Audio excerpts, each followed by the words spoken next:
como vocês estão? No nosso vídeo de hoje, a gente vai falar sobre sinais de pontuação. Só que antes eu quero explicar para vocês algumas coisas. Vejam só, a gente vai passar essa semana fazendo revisões, certo? E os nossos vídeos de português serão revisões. O vídeo de hoje é a parte 1 da nossa primeira revisão de português para o nosso simulado, que será a próxima semana. E quarta-feira eu vou fazer a parte 2, tá? Com os conteúdos que também vão cair no nosso simulado de português. Então, hoje, no nosso vídeo de português, a gente vai revisar os conteúdos de sinais de pontuação, sinônimos, antônimos, homônimos e parônimos, e ouve com H e ouve sem H. É o que a gente vai revisar hoje no nosso vídeo, tá?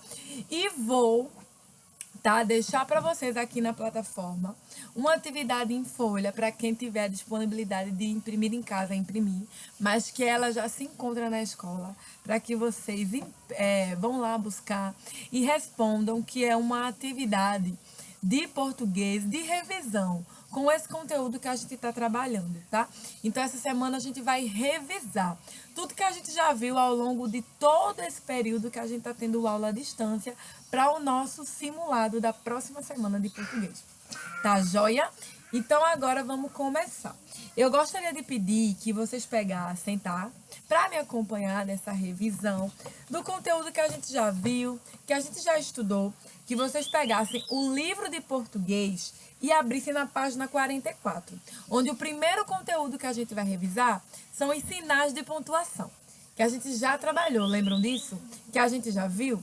E os sinais de pontuação, a gente vai ter ponto final, ponto de interrogação, ponto de exclamação, vírgula, enfim, a gente vai ter vários sinais. E agora a gente vai revisar um pouco. Vamos começar com o ponto final. Ele indica o final de uma frase, o final de uma ideia. Já a vírgula indica uma pequena pausa na leitura, quando a gente tem uma sequência de fatos. Porque imagina que os elementos estejam todos juntos. Fica difícil para o leitor entender, para o leitor fazer essa interpretação do que está sendo falado. Então, fica difícil para o leitor entender. Então, é necessário o uso da vírgula, porque ela vai estar dando pausas dentro de uma sequência de palavras, tá? O ponto e vírgula equivale a uma pausa maior naquela sequência, né? A gente não pode terminar a frase ali, mas há uma pausa. Então, a gente tem a presença do ponto e vírgula, tá? O ponto de exclamação, ele indica admiração, surpresa, desejo, espanto, tá? O ponto de interrogação, tudo isso no final de uma frase, indica uma pergunta, tá? Quando eu faço uma pergunta, eu coloco no final da mesma o ponto de interrogação. 2 pontos. É usado para indicar que alguém vai falar. Então, repetidamente, ela falou. Enumeração. Coloquei vários objetos na caixa. Brincos, pulseiras e anéis. Uma explicação. Esse colar é o meu preferido. Delicado, bonito e dourado. Então, a gente está vendo aqui exemplos do uso dos 2 pontos. Parêntese. Ele é usado para separar uma palavra ou um grupo de palavras na frase. A reticências, usado para indicar a interrupção de uma fala ou de um pensamento, geralmente por causa de dúvida, indecisão. Então, a gente vai ter o uso, né, das reticências. Eu costumo dizer também que quando a gente está finalizando uma frase e teria muito mais para ser colocado, né? A gente pode colocar reticências, porque ela faz essa substituição do etc. Sabe, gente? Já o travessão, ele é usado antes da fala de alguém ou para separar a fala da personagem da fala do narrador. Vejam só, quando a gente está fazendo um texto, que a gente diz assim, ele falou, 2 pontos. A resposta vem a ser justamente travessão, saia daqui. Estão entendendo? A gente faz esse jogo, né? Principalmente quando a gente está formulando um texto, onde a gente tem falas de personagens. Então, o que vai dar ideia da fala de um personagem é justamente a presença de 2 pontos. E a fala em si daquele personagem Antes de iniciar a fala, a gente utiliza o travessão, tá? As aspas são usadas para destacar palavras ou frases no texto, citar uma frase de alguém, indicar o que alguém pensa ou fala, né? Eu também costumo dizer que as aspas a gente coloca muito quando está fazendo a citação, né? Que é justamente a fala de alguém dentro do texto que não é a mesma pessoa que está formulando o texto. Não é a fala de um autor. A gente utiliza muito as aspas para marcar que ali tem uma citação. Então, a gente tem como primeiro conteúdo do nosso simulado, uma das primeiras questões vai ser sobre sinais de pontuação, que a gente viu aqui. Ponto final, vírgula, ponto e vírgula, ponto de exclamação, ponto de interrogação, 2 pontos, parêntese, reticência, travessão, aspas, enfim, né? E agora a gente vai para o próximo conteúdo, tá? E também, meus amores, se vocês quiserem, vocês podem procurar aqui na plataforma ou no canal de Tia no YouTube os vídeos com esses conteúdos anteriores, que tá tudo lá destacado, tá tudo aqui. Quem quiser rever os vídeos novamente desse conteúdo, porque agora eu estou fazendo uma revisão, né? Falando novamente alguns elementos de fatos que eu já falei, que a gente já trabalhou, que a gente já estudou em vídeos anteriores, tá? A gente vai para a parte de gramática, sinônimos e antônimos, homônimos e parônimos, página 51. Vejam só, gente. Sinônimos vão ser aquelas palavras que elas vão ter o mesmo significado. Isso a gente já sabe, não é verdade? Vou dar aqui um exemplo. Bonito, belo. Já os antônimos vão ser aquelas palavras que têm significados diferentes. Vou dar um exemplo. Belo, feio. Feio é antônimo de belo, mas bonito é sinônimo de belo. Certo? Aí vejam só, eu tenho o seguinte aqui, na fala de sinônimo. Sinônimos são palavras de mesmo sentido ou sentido parecido. Por favor, mantenha-se distante da faixa amarela. Por favor, mantenha-se afastado da faixa amarela. Distante e afastado, meus amores, são sinônimos. Eu poderia substituir uma palavra a outra aqui nessas frases, que o significado ia ficar o mesmo. Não ia ter problema se eu fiz essa substituição, né? Essa troca de palavras nas frases, porque o significado é o mesmo. Já antônimos, como eu falei, são palavras que vão ter significado contrário, que não é de fato esse significado. E aí eu tenho: aquele gato é pequeno, aquele gato é grande. Grande é antônimo de pequeno, não tem o mesmo significado, tem significados diferentes. Então, ao substituir a palavra pequeno por grande, as informações fornecidas tornam-se diferentes, tornam-se opostas. Então, a gente tem antônimo. Agora, se eu colocasse assim: aquele gato é miúdo, tem o mesmo significado aqui de pequeno. Ou aquele gato é alto. Poderia ser o mesmo significado de grande. Mas no contexto que a gente está analisando aqui, nós temos palavras antônimas. Agora, homônimos, que eu vejo que confundem muito o nosso entendimento aqui.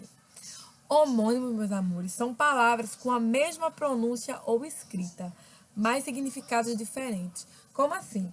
Eu tenho a mesma pronúncia da palavra concerto, tá? E tenho uma escrita parecida, mas o significado é totalmente diferente. Então, por isso que elas são homônimos. Elas têm que ter, no mínimo, a pronúncia igual, tá? Para que a gente considere como homônima. Então, eu tenho concerto, né?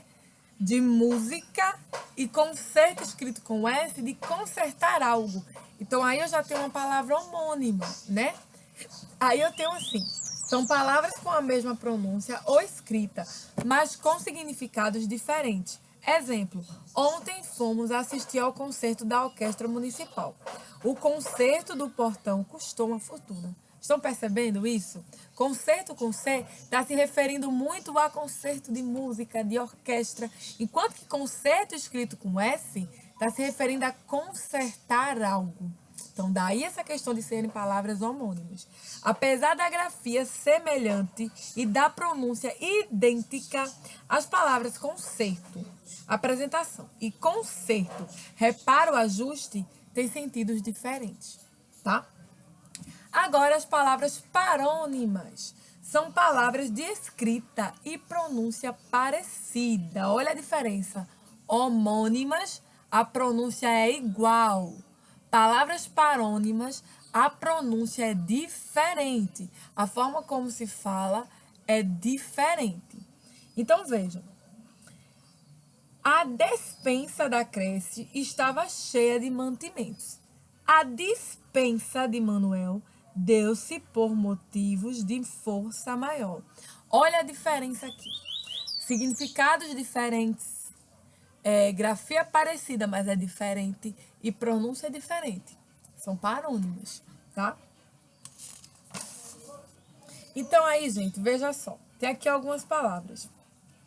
Vamos falar aqui de antônimos. Vamos dar aqui um exemplo. Nascente, poente. Estou analisando antônimos. Agora, se eu falo dividir, repartir, eu estou colocando palavras com significados iguais, significados parecidos, significados semelhantes. Agora, se eu coloco o seguinte aqui, a palavra suando, da palavra soado, suando, soado. Eu tenho pronúncia diferente, escrita diferente, é parecida, mas não é igual, e sentido diferente. Ela é o quê? Suado e soando. Palavras parônimas, tá?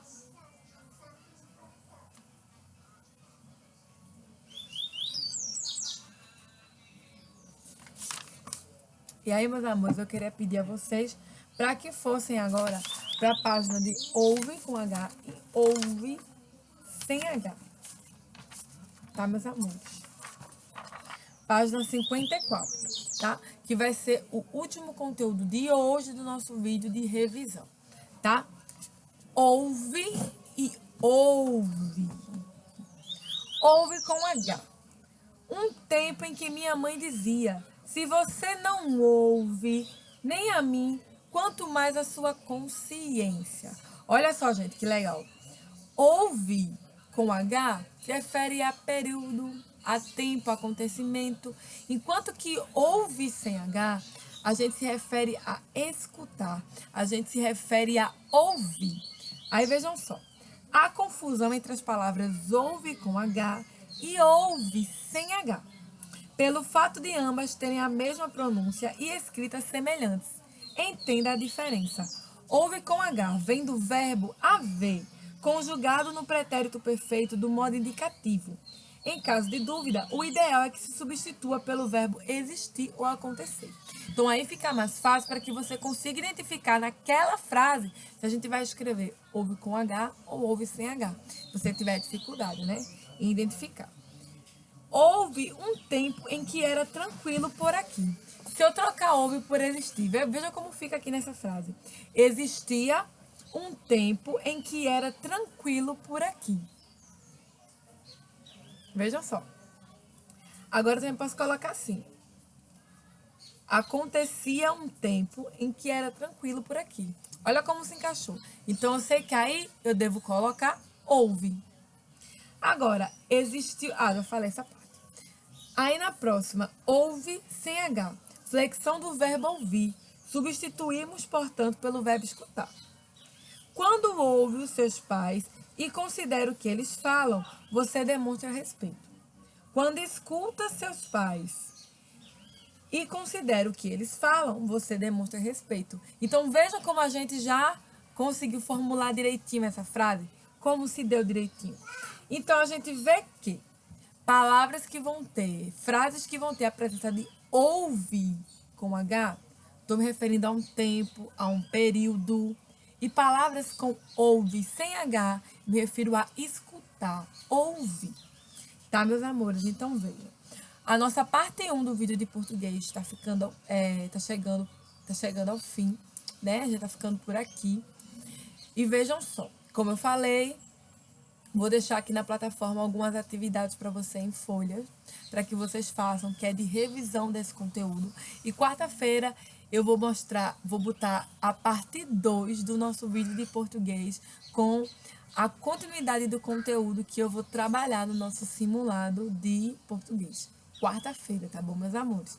Que eu resolvi dividir esse vídeo em duas partes, tá? Para não ficar tão longo e que vocês vejam